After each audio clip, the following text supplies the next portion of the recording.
Hello and welcome to the Quiver channel. I am Jason, your host. I hope you're all having a wonderful day.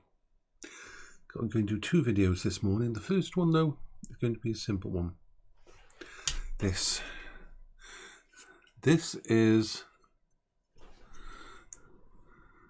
the Spectrum 48 version 3 motherboard. This is all that's inside a Spectrum 48K. This is faulty.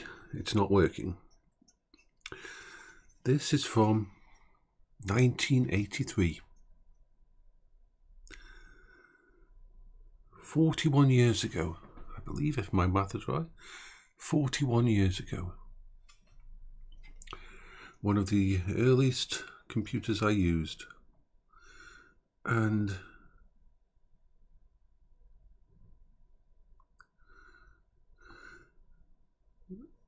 I've figured out a way how to not fix this, but replace it. You see, the reason I've got this in my hand is I'm going to use a Raspberry Pi, one of the small ones, that goes inside a little tiny tweaked thing that will fit inside and interface with the case of the Spectrum, completely replacing this, and I will have my Spectrum 48K back.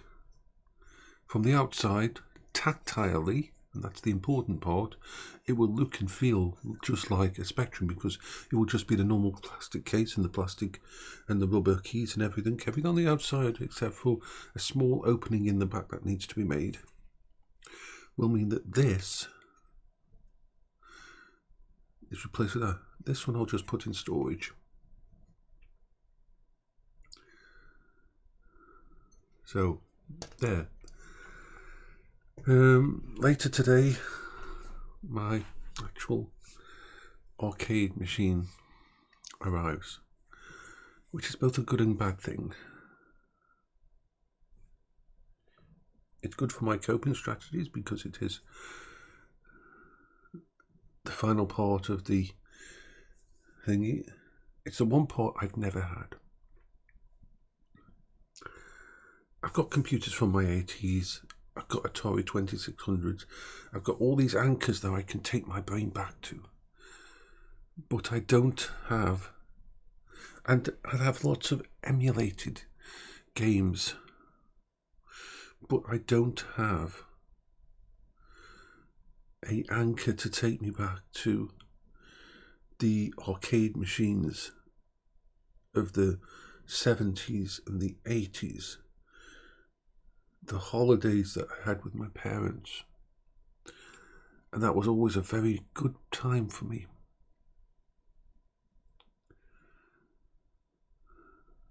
So this final piece of the puzzle,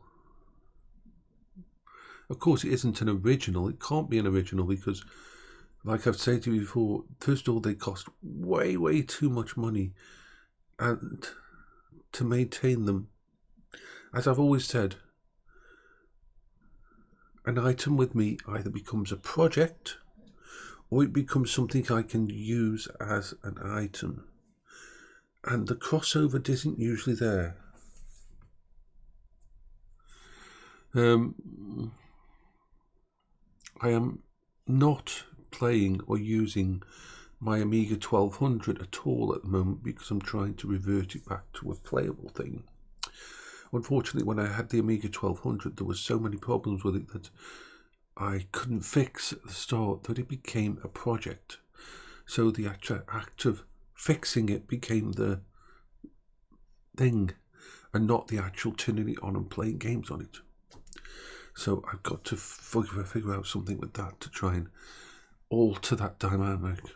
And the best way to do that is to not touch it for a while, and try to turn it back into a thing that I would just turn on and play games, not something that I will have to take apart and rebuild, and different sides of my mind, completely different sides of my mind. This is why, even if I could figure out what was wrong and replace whatever chip or connector in here is broken, this wouldn't be something I could just sit down and play anymore, because then it would be a project. It would no longer be a gaming console to me, it would be a project, and different parts of my brain connect in different ways to these things. Like I've always said, this is why I never built the 2002 retro PC. This is why I bought it refurbished and ready to use, because I knew that if I built it, I would have built an amazing Pentium 3 or something system, or Pentium 4 system with all. I even went through looking at the parts with people on my Discord, but if I had done that, I would never have been able to move this chair over there and turn it on and just play games. My brain, it would have been attached to a very different part of my brain.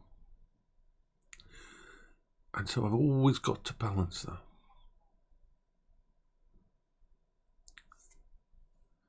So, I will be back. I am, which means I'll be back. Now, I'll be doing another video after this, and it's going to be a long one, and it's going to be a tough one.